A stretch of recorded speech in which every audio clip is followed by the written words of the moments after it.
After majoring in hotel and restaurant management in college, what made you decide to shift away from that in your career? Well, the fact that about 3 months into my first job out of college, I decided that I hated hotel and restaurant management. That was my first clue.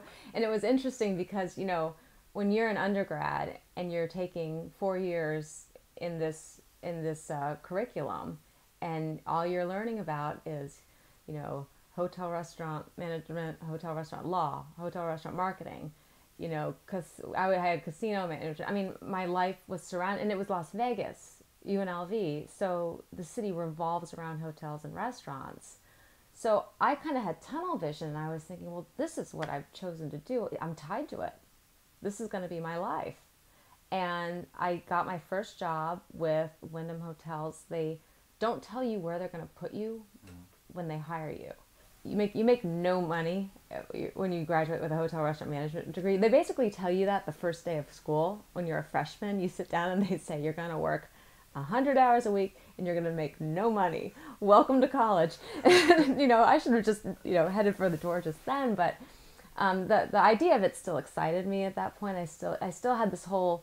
There's this show called Hotel on, this drama that was called Hotel, like back in the 80s, Yeah. that created a very glamorous picture of what it was like to work in a hotel. And I think that kind of, in some way, when I got to college, I thought I was going to be like that, Yeah.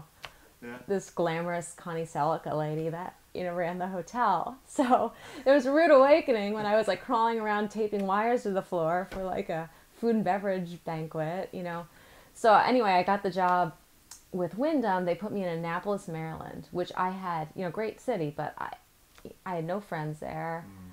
You didn't really make a lot of friends working in this small hotel in the city, and I was so unhappy.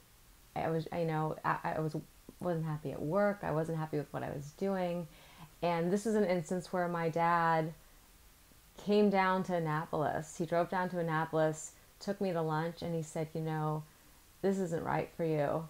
You need to figure out, and you don't need to do it tomorrow.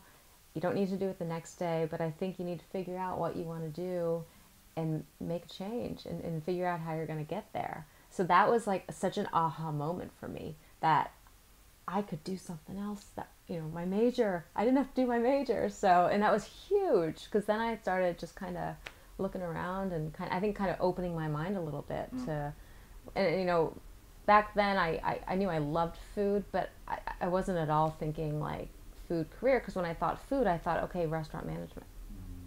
So that wasn't the click. It wasn't clicking. Yeah.